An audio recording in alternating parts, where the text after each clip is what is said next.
What if an AI knew your entire medical history, could do your office job better than you, and just beat humans at a test designed to expose fake intelligence? Because that's not the future. That's OpenAI, right now. OpenAI just made 3 moves that could quietly reshape healthcare, white-collar work, and the entire AGI debate.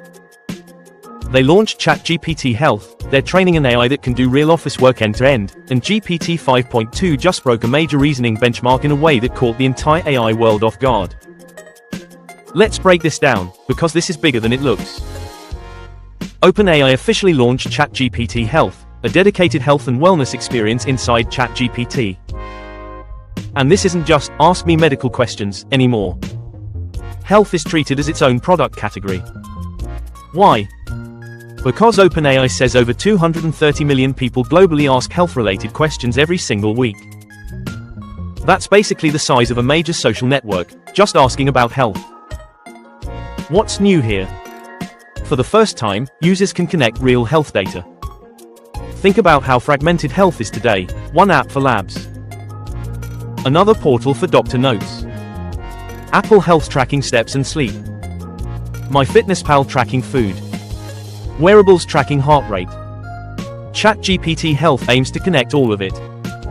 Supported integrations include Apple Health MyFitnessPal function medical records via Well, US only for now. Once connected, you can ask context-aware questions, like, what do these lab results actually mean for me? How should I prepare for my next doctor visit? What trends matter in my health data? Which insurance option makes sense based on my usage? That's not chatbot advice. That's decision support. Privacy, the non-negotiable part. OpenAI knows health lives or dies on trust. So health is built as a separate, isolated system.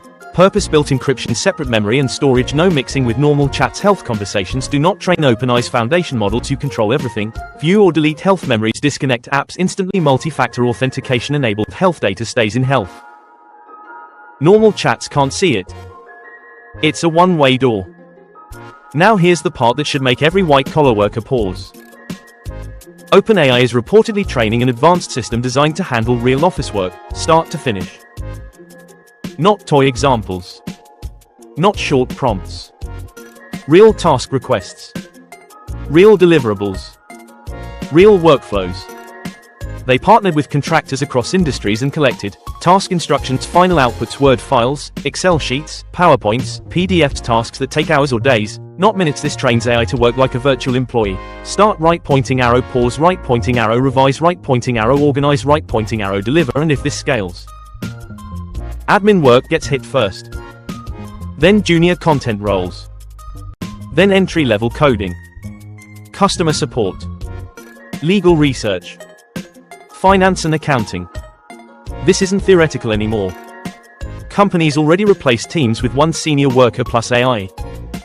The skill gap isn't intelligence anymore. It's who knows how to use the tools.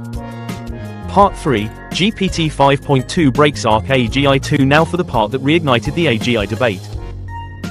GPT 5.2 just beat the human baseline on AGI 2. This benchmark is designed to test real reasoning, not memorization. Each task is unfamiliar. No training shortcuts. Pure abstraction and pattern discovery. Average human accuracy, around 60%. GPT 5.2 reached human level. Then a meta system called Poetic pushed performance to 75% accuracy, while keeping costs under $8 per task.